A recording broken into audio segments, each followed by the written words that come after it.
श्री स्वामी समर्थ. जय जय स्वामी समर्थ. अनुभव क्रमांक 89. आप्पा पाटलाची गोष्ट. अक्कलकोटापासून 7 कोसांवर मोगलाईत केसी गाव म्हणून गाव आहे. त्या गावचा आप्पा पाटील म्हणून स्वामींचा भक्त होता. स्वामी महाराज केसी गावात वारंवार जात असत. एक वेळ महाराज त्या गावी जाऊन मारुतीच्या देवलात उतरले. आप्पा पाटलास आनंद होऊन त्याने महाराजांच्या सर्व सेवेकऱ्यांसह उत्तम प्रकारचा शिधा देऊन प्रयोजन करविले.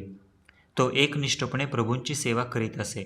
समर्थ आल्याची बातमी ऐकून नळदुर्गाहून असिस्टंट कलेक्टर श्रींचे दर्शनास आले. त्याचबरोबर फौजदारी हाही होता. तालुकदाराने दर्शन घेऊन प्रार्थना केली की महाराज आपण आमचे गावी चलावे. महाराजांनी उत्तर दिले, लहान घोडा घेऊन ये म्हणजे येऊ. याचा अर्थ असा वाटतो की असलेला अहंकार कमी झाल्यास येऊ असा असावा, परंतु तालुकदारास हा अर्थ कसाच कळला नसता. त्याचा घोडा लहानच होता. तो महाराजांच्या बसण्यास देऊन आपण दुसऱ्या घोड्यावर बसावे असे त्याने बेत केला. मग फौजदारास दुसरा घोडा गावातून पकडून आणण्यास सांगितले. आप्पा पाटलाची घोडी 300 रुपयांची फौजदाराने धरली आणि खोगीर घालून नेऊ लागला. पाटील व त्याची घरची माणसे महाराजांजवळच होती. फक्त एक म्हातारी घरी होती. तिने फौजदारास विनंती केली की पाटील घरी नाही, तो आल्यावर त्यास विचारून घोडी न्यावी. फौजदार म्हातारीचे थोडेच ऐकणार. जबरदस्तीने त्याने घोडी चालविली. म्हातारीने देवळात जाऊन आप्पास हकीकत सांगितली. आप्पा घरी येऊन फौजदारास म्हणाला, मी गावचा पाटील आहे.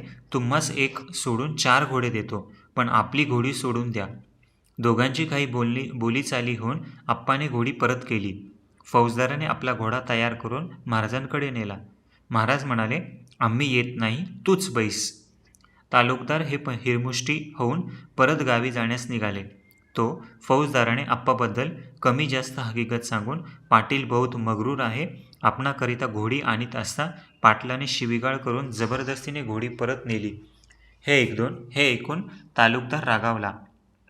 आप्पा पाटील पोहोचवण्यास गेला असता त्याचा रामराम न घेता पुष्कळ शिव्या दिल्या व तुला मस्ती आली आहे, परंतु तुझी खोड मोडलेली नाही. पाटलाने विनंती करून बहुत प्रकारे समजूत काढली, पण व्यर्थ गेली. साहेबांनी प्रतिज्ञा केली की तुझ्या पायात 8 दिवसांच्या आत बेड्या घालून नेईन. जर केले नाही तर मी तालुकदार नव्हेच. असे म्हणून तो गेला.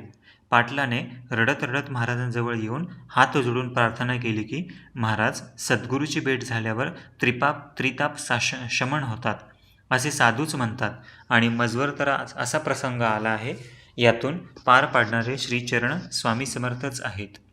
भक्त संकटात पाहून दयाघन कळवळले. अतिशय रागावून म्हणू लागले, मादरचोदस लाख लाख कोरड्यांनी मारू, मादरचोदस गडीपार करून देऊ. त्यांना इतका संताप आला होता की ते ज्या पलंगावर बसले होते तो पलंग गदगद हालत होता. नंतर महाराज अक्कलकोटास गेले. पाटलास बेड्या घालणाऱ्या तालुकदारावर फौजदारी खटला होऊन त्याला 8 दिवसांच्या आतच नोकरी जाऊन बेड्या पडल्या. त्याचप्रमाणे फौजदाराचे नुकसान झाले. असो, गुरुकृपा कवच ज्या भक्ताने धारण केले त्यास देवादिकांचेही भय नाही. मग मनुष्य तरी काय करणार. पुढे तो आप्पा पाटील